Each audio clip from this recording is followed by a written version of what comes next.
Champions লিগে নিজেদের প্রথম ম্যাচে হার দিয়ে শুরু করেছিল বার্সেলোনা। 10 জন নিয়ে চেষ্টা করেও মোনাকোর বিপক্ষে সেদিন জিততে পারেনি তারা। ইয়াং বয়েজের বিপক্ষে ম্যাচটা তাই বার্সার জন্য শুধু জয় ফেরারই ছিল না, ছিল আত্মবিশ্বাস ফিরে পাওয়ারও। ঘরের মাঠে সেই আত্মবিশ্বাস ফেরানো জয়টাই পেয়েছে হ্যান্সি ফ্লিকের দল।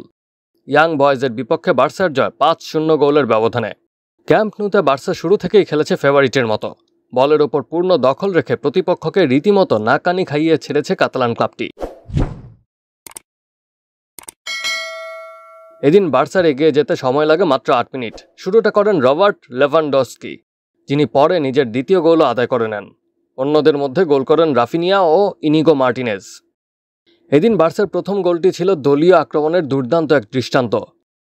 ছোট ছোট পাসে দারুণভাবে আক্রমণ গড়ে তোলার পর লেভানডস্কির উদ্দেশ্যে বল বাড়ান রাফিনিয়া। গোলের খাতায় নাম লেখানোর জন্য লেভার টুকাটাই শুধু যথেষ্ট ছিল। এগিয়ে গিয়েও আক্রমণের ধারা থেকে সরে আসেনি বার্সা। দারুণ সব আক্রমণে প্রতিপক্ষকে কাঁপিয়ে দিতে থাকে তারা। প্রতিপক্ষের বক্সের ভেতর ড্রিবলিংয়ের জাদুতে মুগ্ধতা ছড়িয়েছেন স্প্যানিশ তারকা লামিনে ইয়ামাল।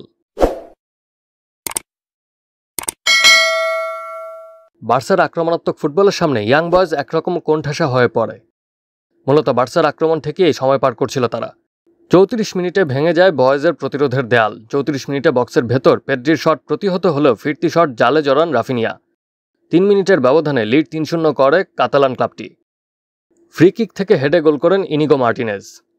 বিরতির একটু পরেই নিজের দ্বিতীয় দলের চতুর্থ গোলটি আদায় করে নেন লেভা। অসাধারণ ফিনিশিংয়ে লক্ষ্যভেদ করেন এই পোলিশ স্ট্রাইকার।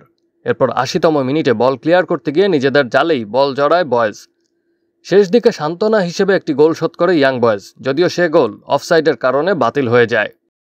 চ্যাম্পিয়ন্স লিগে বার্সা পরবর্তী ম্যাচ খেলবে 23 অক্টোবর রাতে।